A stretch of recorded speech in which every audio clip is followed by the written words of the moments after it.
আমার সুন্নতি যে আমার সুন্নতকে ভালোবাসলো ফাকাদ আহাব্বানি সে আমাকে ভালোবাসলো যে আমাকে ভালোবাসলো কানা মাই ফিল জান্নাহ সে আমার সঙ্গে জান্নাতে যাবে। আমি রোজা রেখেছি এটা আমার ব্যক্তি জীবনের কল্যাণ, আমার শরীর সুস্থ হবে, আমার ফ্যাট লিভার নষ্ট হবে, আমার শরীর থেকে ব্যাকটেরিয়া চলে যাবে, ক্যান্সারের মতো মহামারী থেকে রোজার বরকতে আল্লাহ আমাকে শিফা রাখবে, এটা আমার জীবনের ফায়দা। কিন্তু আমার রোজা রাখাতে সমাজের কি লাভ হয়েছে? এই ইসলামে নামাজ আছে ব্যক্তি জীবনের জন্য, রোজা আছে ব্যক্তি জীবনের জন্য, আমি হজ করেছি এটা আমার কল্যাণ ব্যক্তি জীবনের জন্য।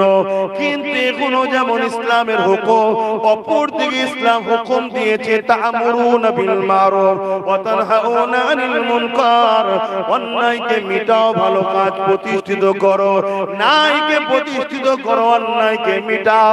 তাই সমাজ থেকে নেশাকে মিটানো এটা হলো ইসলামের একটা বড় কাজ। কিন্তু বলুন আমরা উম্মত কি নেশার বিরুদ্ধে কথা বলি? আমরা নেশার বিরুদ্ধে কি লড়ি? একটু হ্যাঁ না বলতে হবে।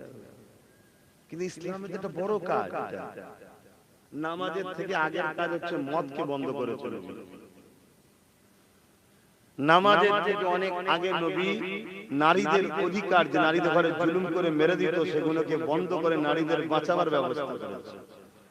নামাজ তো মেয়েরাজ থেকে এসেছে, তার আগে তো নামাজ ফরজ ছিল না উম্মতে মুহাম্মাদের জন্য। শুনছেন? আর নামাজ কোনোভাবেই কাজা করা যাবে না, ইশারায় শুয়ে শুয়ে হলো পড়তে হবে, আমি মানি। কিন্তু ওটা তো ব্যক্তি জীবনের কল্যাণ, যে পড়বে তার কামিয়াবি, তার ছেলেরও কামিয়াবি। তা সমাজের জন্য ইসলাম একটা লোককে নিয়ে যখন বসছে তো সমাজের লোক ব্যাপারে আলোচনা হবে। আর মসজিদে জুম্মাতে দাঁড়িয়ে ইমাম সাহেব শুধু নামাজে বয়ান করছে, 100 বার করা দরকার করুক। কিন্তু ইসলাম, আমার নবী নবুয়াতের ঘোষণার 11 বছর পর নবী মেরাজে গেছে। নবুয়াতের ঘোষণা 11 বছর পর, এই 11টা বছর নবী কি করেছে? এই 11টা বছর মানতে তো হবে তোমাকে। মা আতাকুমুর রাসূল ফাখুযুহু ওয়া মা নাহাকুম আনহু ফান্তাহু। নবী যা আদেশ করেছে মানো, যা নিষেধ করেছে ছাড়ো। তো মেরাজে গেছে নবুয়াতের ঘোষণার 11 বছর পরে। 11টা বছর ধরে রাসূল কি করেছে? প্রথম কাজ হলো রাসূলের জালিম অত্যাচারী শাসকদের কাছে চিঠি করেছে, তোমরা জুলুম বন্ধ করো, নাই মুহাম্মদ রাসূলের মোকাবেলায় তোমাদের দাঁড়াতে হবে। তারা হেসেছে, তারা গোয়েন্দা পাঠিয়েছে, গুপ্তচর পাঠিয়েছে, কে দেখো তো, দেখছে মাত্র গুটি কতক লোক নিয়ে আমার রাসূলুল্লাহ দিনের মেসেজ, মানবতার মেসেজ, ইনসাফের মেসেজ, ইনসানিয়াতের মেসেজ, প্রেমের কথা, ভক্তিত্বের কথা, মনুষ্যত্বের কথা, তাওহীদের কথা শোনাচ্ছে। কেউ কেউ আমার রাসূলুল্লাহর বিরুদ্ধে তারা দাঁড়িয়ে গেছে। নবী পাক 11টা বছরে জুলুমকে খতম করেছে, অন্যায়কে খতম করেছে, নেশাকে খতম করেছে, দুর্নীতিকে খতম করেছে, অত্যাচারকে খতম করেছে, এতিমের অধিকার দিয়েছে, বিধবার অধিকার দিয়েছে, এতিমের মর্যাদা দিয়েছে, নেশা মুক্ত, সন্ত্রাস মুক্ত, খুন মুক্ত, চোর মুক্ত, দুর্নীতি মুক্ত, জুলুম মুক্ত সমাজ তৈরি করেছে। পৃথিবীতে আমান প্রতিষ্ঠিত হয়েছে। তারপরে আল্লাহ নবীকে বলেছে পৃথিবীতে এখন সব সন্ত্রাসী শেষ, জঙ্গল পরিষ্কার। দোস্ত এবার আসুন, আপনাকে আমি দাওয়াত দিচ্ছি, মেরাজে আসুন। সেখানে যাওয়ার পরে আল্লাহ নামাজ দিয়েছে, রোজা দিয়েছে, যাও ওই পরিষ্কার বাগানে এবার উম্মতকে বলো এগুলো আবাদ করতে, এগুলো অনুসরণ করে এই সব কাজ করতে বলো। আজ আমার যেমন নামাজ পড়তে হবে, আমার প্রতিবেশী এতিম বিপদে আছে, বিধবা বিপদে আছে। আজকে কিছু কম বেশি শুনছি নাকি আবার 93 লক্ষ, কোথা থেকে 30 লক্ষ ঢুকে গেল জানি না, তিনারাই ভালো বলতে পারবে। এই যে মানুষ আজকে বিপদ, তারা চিন্তায় রয়েছে, তাদের ছোট ছোট বাচ্চা আছে। আবার আরেকদিকে শুনছি ক্যাম্প তৈরি করা হচ্ছে। এই যে টেনশন, এই বিপদে এই অসহায় মানুষগুলোর পাশে দাঁড়ানো নাম ইসলাম। কিন্তু আমি যখনই দাঁড়াতে যাবো আমার কম বলবে হুজুর আবার এইসব কথা বলছে কেন, হুজুর এসব কাজ করবে কেন, কি বলে না বলে না। কিন্তু এটা ইসলাম। ওই ব্যক্তি আল্লাহর দয়া পাবে না যে আল্লাহর সৃষ্টির উপরে দয়া করে না। এখানে সৃষ্টি বলা হয়েছে, সৃষ্টির মধ্যে তো আবার আশরাফুল মাখলুকাত হলো মানুষ। তুমি যদি কোনো জীবজন্তুর উপরে দয়া না করো তাও আল্লাহ দয়া পাবে না। নিশ্চয়ই আপনারা জানেন, এক হাদিস পাকে আছে, এক মহিলা বড় নামাজি মুসল্লি আবেদা, এলাকায় সব ছড়িয়ে গেছে, বিশাল ইবাদত বান্দেগি করে, কিন্তু এই মহিলাটা একটা সময় একটা বিড়ালকে ঘরে বন্দী করে রেখে তাকে খেতে না দিয়ে মারা দিয়েছিল। আল্লাহ নবী ওই মহিলাকে বলেছে জাহান্নামে যাবে। শুনছেন আমার কথা? দুটো তো জিনিস, একটা হকুল্লাহ, একটা হকুন নাস। নামাজ যদি কাজা হয়ে যায় এটা আল্লাহর সঙ্গে সম্পর্ক। বান্দা যদি রোনাজারি করে মালিক ভুলে, আল্লাহ অন্যায় করে ফেলেছি, আল্লাহ পাপ করে ফেলেছি, মাফ করে দেন, আল্লাহ বলছে কাউকে জানতে দেবো না, আমি তোকে মাফ করে দেবো। জোরে বলুন সুবহানাল্লাহ। কিন্তু আমি যদি কোনো গরিবের হক কাউকে ইচ্ছা করে জুলুম করি, আমি করিনি। উদাহরণস্বরূপ বলছি, আপনারা সবাই মিলে আমাকে সাপোর্ট করেছেন, আমি শক্তিশালী হয়েছি, আর আমি ইচ্ছা করে করে লোকের নামকে বাদ দিয়ে দিয়েছি। তার সহযোগিতা সম্পূর্ণ আমার দ্বারা হয়েছে, আর আপনাদের সবার সহযোগিতা এই জায়গায় বেচতে পেরেছি। এই যে হাজার হাজার মানুষকে বিপদে ফেললাম, এর জন্য শুধু আমি এক আসামি নই, আমাকে এই জায়গায় নিয়ে আসার জন্য যার যার অবদান আছে শেষে আসামি। এই জন্য বিশ্ববিখ্যাত এক মুফতি উসমান তাকি উসমানী সাহেব, নাম শুনেছেন নিশ্চয়ই, তিনি ফতোয়া দিচ্ছেন ভোট হলো সাক্ষী দিয়া শাহাদাত। আপনি যাকে ভোট দিচ্ছেন সাক্ষী দিচ্ছেন, শাহাদাত দিলেন, সেই লোকের দ্বারা যা অন্যায় বুরাই হবে সব ভাগীদারি আপনি, আর সেই লোকের দ্বারা যা পুণ্য কাজ হবে তার নেকির একটা হিসাব আপনি। তাহলে এক কথা যদি আমার কওমকে আমি বলি, তখনই তো আমার কওম বলবে ছেলে আসবে, নামাজের কথা বলবে, রোজার কথা বলবে, এসব কথা কেন বলে বলে? আরে নামাজ পড়ো তো 72 দল জাহান্নামে যাবে, রোজা রাখো তো 72টা দল জাহান্নামে যাবে। ওই নামাজটা পড়ে কি লাভ হলো? ওই রোজাটা রেখে কি লাভ হলো? হজ করো তো 72টা দল জাহান্নামে যাবে। 4-5 লক্ষ টাকা খরচ করি হজটা করে কি লাভ হলো? জাহান্নামে চলে গেল। আজকে এই সমাজে আল্লাহর শ্রেষ্ঠ সৃষ্টি যেভাবে অপমান অপদস্থ হচ্ছে, এর জন্য সম্পূর্ণ দোষী উম্মতে মুহাম্মদ। উম্মতে মুহাম্মাদই দোষী, আমরা দোষী, আমি দোষী। কারণ আমার আল্লাহ যে মিশনে আমাকে পাঠিয়েছে আমি সেই মিশন ছেড়ে দিয়েছি। আমাকে আল্লাহ যে কাজের জন্য পাঠিয়েছে সেই কাজ আমি ছেড়ে দিয়েছি। ছেড়ে দিয়ে আমার কাজের দায়িত্ব দিয়েছি, তাদের হাতে তুলে দিয়েছি যাদের হাত থেকে মানুষকে বাঁচাবার জন্য আল্লাহ আমাদের পাঠিয়েছে, তাদের হাতে দায়িত্ব দিয়েছি। আল্লাহ তো আমাদেরকে পাঠিয়েছে কুনতুম খায়রা উম্মতি, শ্রেষ্ঠ উম্মত করে। কি জন্য? আগেই বললাম তা'মুরুনা বিল মারুফ ওয়া তানহাউনা আনিল মুনকার। জুলুমকে খতম করো, ন্যায়কে প্রতিষ্ঠিত করো। আর জুলুম খতম করতে গেলে এখানে ফুকিল হয়ে যাবে বলে। জুলুমকে খতম করে শুধু মসজিদে ইমাম সাহেব দাঁড়িয়ে জুম্মার দিনে খুতবা দিলে হয়ে যাবে?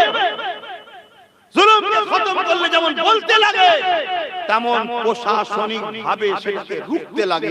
আর প্রশাসন তখনই রুখবে যখন আইন পাস হবে, এটাকে রুখতে হবে। যেমন আইন পাস হচ্ছে ওয়াকফকে মিটাও, তুমি আমি বাঁচাতে পারছি? তোমার আমার সম্পদ জুলুম হচ্ছে, তারপরে বাঁচাতে পারছি? হাজার হাজার ওয়াকফ সম্পত্তি অলরেডি ভেঙে দখল হয়ে গেছে। বাকি যেটুকু এখনো আছে ওটাও কেস চলছে বলে, তাই ওই কেসের মধ্যে একজন কেস করেছে তোমার আমার ঘরের সন্তান দাদা হুজুর আওলাদ নওশাদ সিদ্দিকী কেস চালাচ্ছে। তাই এখনো তবু একটু রক্ষে আছে, কিন্তু কাল কি হবে? তা জুলুমকে রুখতে গেলে যেমন উলামারা বয়ান দেবে, উলামারা খুতবাতে বলবে, তেমন উলামাদেরই দায়িত্ব উলামাদের সমাজের মধ্যে থেকে ডাক্তার মাস্টার ভালো ভালো ছেলেদের ঘরে উলামারাই ঠিক করবে, বাবা তুমি এই জায়গায় দাঁড়াবে, তুমি এই করবে, তুমি এখানকার নেতৃত্ব দেবে, আমি তোমার হয়ে প্রচার করব। আর মুসলিম উম্মার উচিত উলামাদের কথাকে মেনে নিয়ে তার পক্ষপাতিত্ব করা। কিন্তু এই কথা যেই বলবো ওই 500 হাজার পিছনে চলে আসবে, মোবাইলে সমালোচনা, গালিগালাজ। আমার কমই তো করছে, বলুন অন্য কেউ করছে কি? আল্লাহ পাকের কাছে কিয়ামতের দিন জবাব দিতে হবে। ওরে আমার বান্দা বান্দীরে, জমিন ছিল আমার, এই জমিনের উপরে ফিতনা ফাসাদ হয়েছিল কেন রুকলি না? এই জমিনের উপরে অন্যায় অত্যাচার হয়েছিল কেন রুকলি না? এই জমিনের উপরে বেইনসাফি হয়েছিল কেন রুকলি না? এই জমিনের উপরে ঘুষের লেনদেন চলেছিল কেন রুকলি না? আমার জমিনের উপরে অবাধে জিনা ব্যভিচারী করার লাইসেন্স দিয়েছিল কেন রুকলি না? আমার জমিনের উপরে খুন খারাপি হয়েছিল কেন রুকলি না?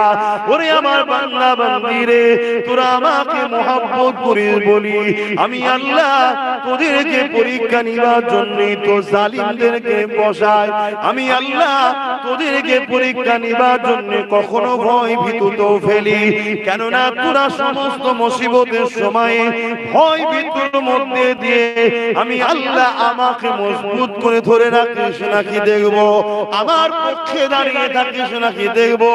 মনে রাখবেন আমার আপনার আব্বা জান হযরত ইব্রাহিম খলিলুল্লাহ, যিনি মুসলিম জাতির পিতা, সাইয়্যিদুনা ইব্রাহিম আলাইহিস সালামকে আল্লাহ কত কঠিন কঠিন পরীক্ষা নিয়েছে। তার মধ্যে একটা কঠিন পরীক্ষা হলো নমরুদ বিশাল আগুন তৈরি করে ওই আগুনে ইব্রাহিম নবীকে নিক্ষেপ করার প্ল্যান করলো। বিশাল আগুন বলতে কতটা বোঝেন? আমি সেই জায়গাটা নিজের চোখে দেখে এসেছি। মানে একটা বড় সাইজের গ্রাম, এত বড় এলাকা, চতুর্দিকে পাহাড় বিছখানটা ঘুরতো, ওইখানে কাঠ জড়ো করেছে, কয়েক মাস ধরে কাঠ জড়ো হয়েছে। কত কাঠ, হাজার হাজার কর্মচারীরা কাজ করছে, সারা পৃথিবীর রাজা ছিল নমরুদ, কাঠ জড়ো করে সেই আগুন ধরিয়েছে। ওই আগুনের তাপ এত দূরে চলে যাচ্ছে যে ওপর দিয়ে কোনো পাখি উড়ে যেতে পারছে না, ওই আগুনের তাপে পড়ে যাচ্ছে। ভাবতে পারছেন কত ভয়ঙ্কর আগুন, কত ভয়ঙ্কর আগুন। এদিকে দেখেন, ওদিকে যা হচ্ছে, কি হচ্ছে, বিরিয়ানি দিচ্ছে।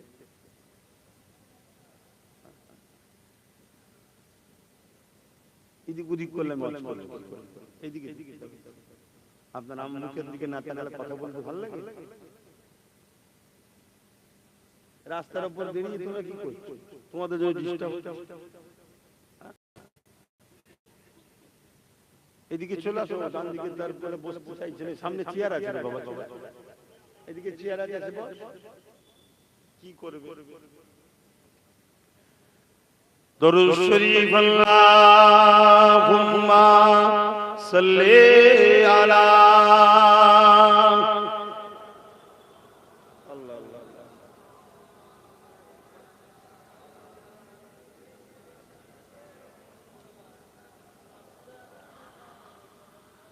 দেখি নাই তোমারে কোনদিন, তবু আছো হৃদয়ে অমনি।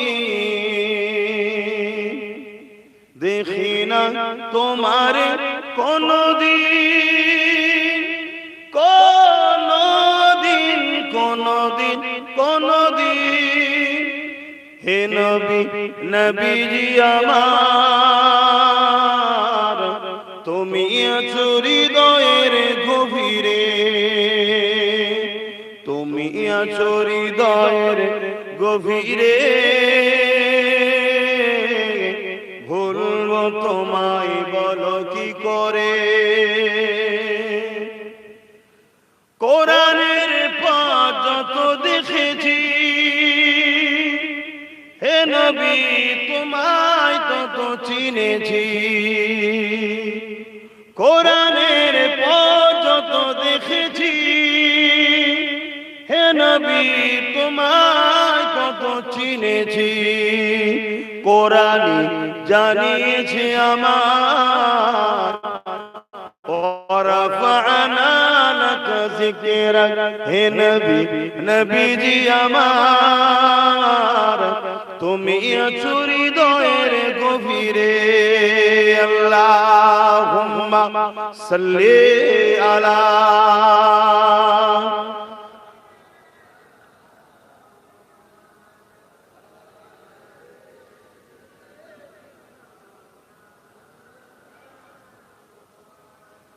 আমার আব্বা জানেরা, ভাইরা, মায়েরা, বোনেরা, ছোট ছোট বাচ্চারা, উলামা হযরত মানেরা,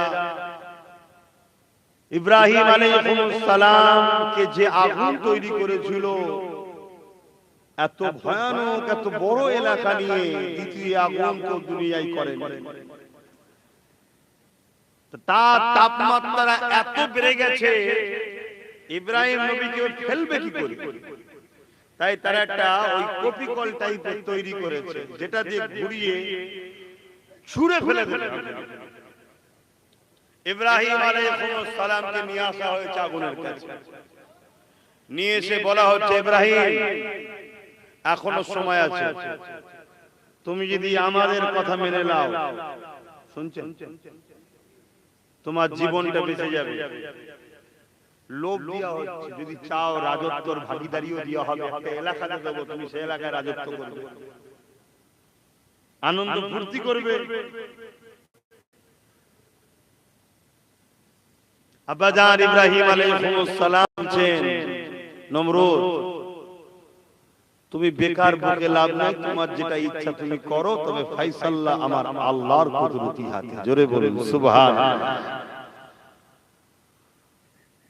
চরকিতে তুলে দেওয়া হয়েছে, পৃথিবীর রাজা মিজাজি আলাদা, যেমন আজকে আমাদের রাজার মিজাজ আলাদা, কোন নিয়ম কানুনকে ধার ধরে না, সংবিধান রেখে দিয়ে যা খুশি তাই করে বেড়ায়। স্বাধীনতার পর থেকে বাংলায় কোনদিন আসতে পারেনি, লাস্ট এখন রাজা মশাই ভোট কেটে বাদ দিয়ে ঢোকার চেষ্টা করছে। চাল তাদের ভোটই দিতে হবে, কথা বুঝে আসছে, তাও এখনো মাথা চুল করছে। সমীক্ষা বলছে 110-এর উপরে এখনো যাচ্ছেন।